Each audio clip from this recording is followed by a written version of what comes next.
This video didn't find you by accident, and I say that with complete certainty, because this exact moment once happened to me.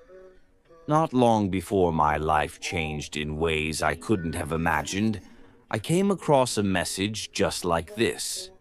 I almost scrolled past it, but something made me stop. Something told me to listen. Call it God, call it fate, call it the universe. The label doesn't matter. What matters is this: nothing that truly changes your life ever shows up by coincidence. There is a line that separates people who almost make it from those who actually do. Most people never see that line. They think success is about effort, intelligence, or luck. Those things matter, but they're not the real difference. The real difference is identity. You see, a lot of people experience the beginning of success. Money starts flowing. Opportunities open up. Doors they never imagined suddenly appear. And then, without warning, everything collapses. From the outside, it looks unlucky. From the inside, it's something else entirely. Deep down, they don't feel worthy of that level of success. And when your subconscious doesn't believe you belong somewhere, it will always find a way to push you back to what feels familiar. Self-sabotage isn't a flaw. It's a protection mechanism. I learned this the hard way. When I first got into dropshipping, my stores showed every sign of exploding. The numbers were right. The traffic was there. The momentum was undeniable. And then, suddenly, things would stall. Accounts would shut down. Ads would stop performing. Everything would fall apart for no logical reason. For a long time, I blamed strategy. But the truth was uncomfortable. That level of success didn't feel real to me. It felt temporary, like something I was borrowing, not something I owned. I hadn't yet become the person who expected success to last. Everything changed when I stopped treating success like a miracle and started treating it as normal. Because life doesn't give you what you want. It gives you what you expect. You will always end up exactly where you believe you belong. And the only way to sustain success is to move, think, and decide like someone who always knew this life was coming. That's why the past doesn't matter, and the future doesn't exist. The only moment with real power is now. Right now is where identity is built. You don't become rich in the future. You become rich the moment your self-image changes. Neuroscience supports this. Your brain does not clearly distinguish between imagination and reality. When you consistently feel yourself living at a higher level, your nervous system adapts. Your choices shift. Your tolerance for risk, discipline, and responsibility increases. Without force, without motivation, alignment happens automatically. And I don't believe desire is random. God doesn't plant hunger inside you by accident.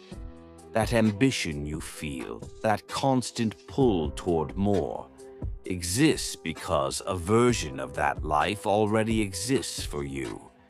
You're not trying to create something from nothing. You're remembering who you're meant to become. But there's one final piece people ignore: gratitude.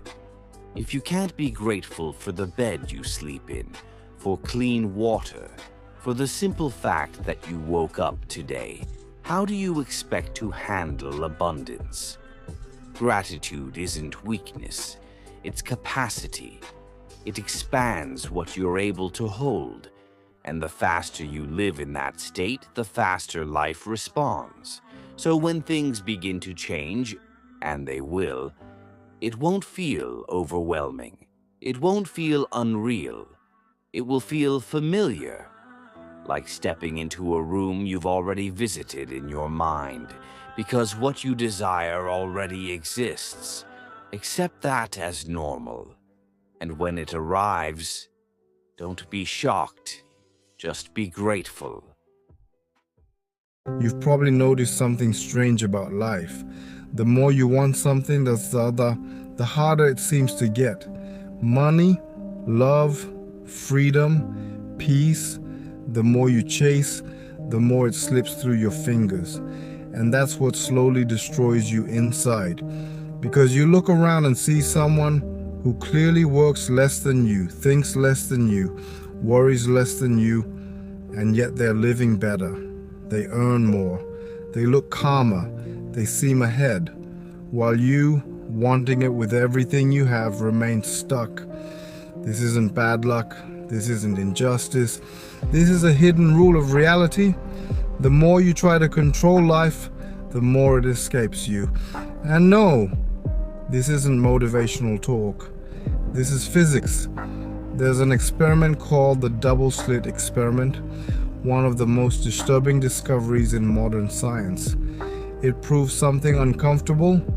Before being observed, a particle exists as infinite possibilities. The moment it is observed, those possibilities collapse into just one. Now listen carefully, you are doing this with your life, but you don't observe with curiosity. You observe with fear, with control, with anxiety.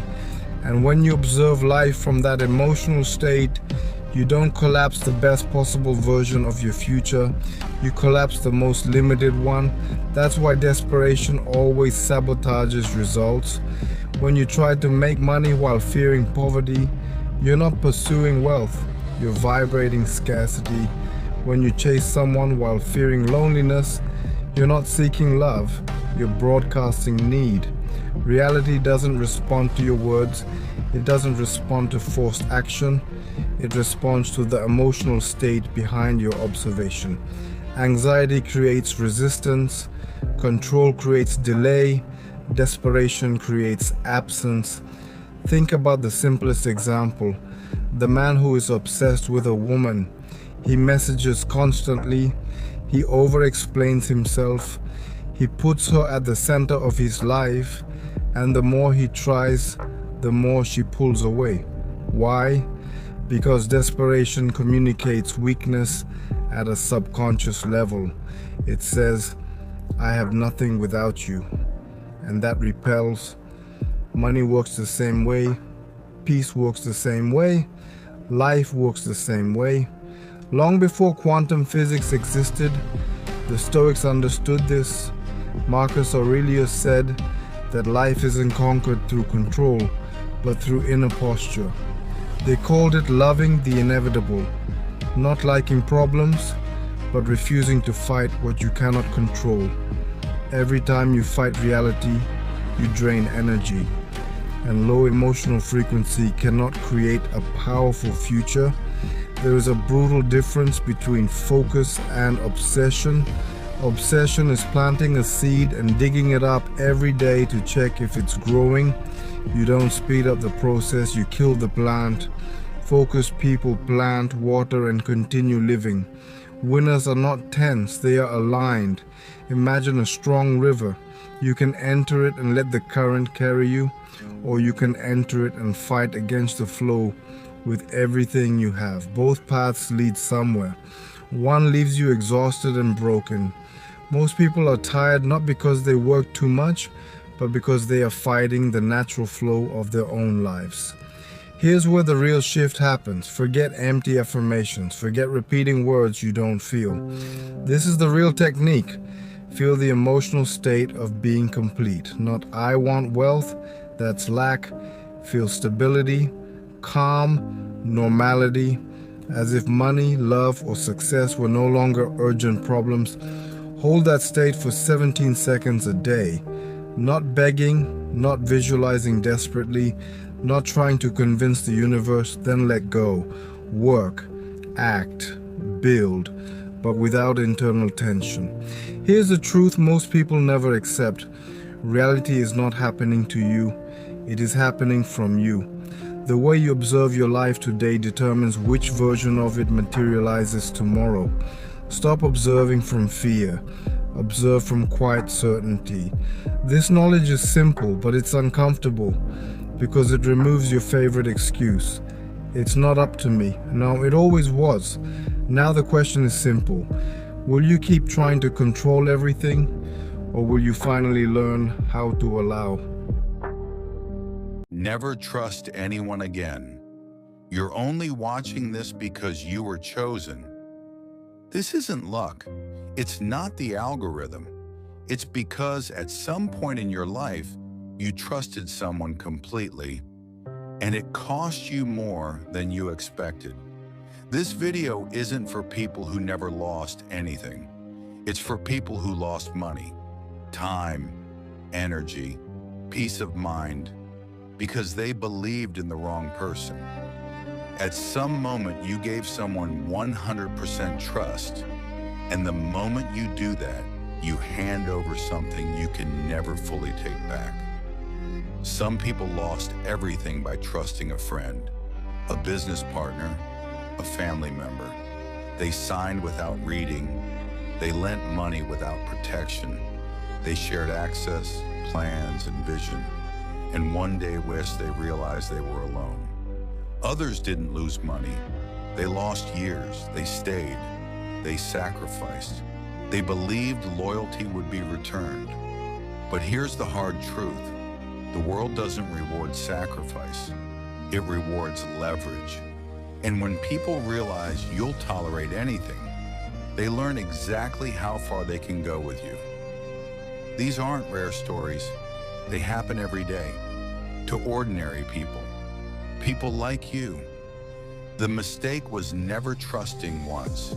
The mistake was continuing to trust after the first red flag, because the world has changed.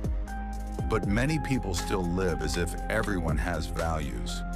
Today, people don't build connections through character. They build them through usefulness. As long as you're useful, you matter.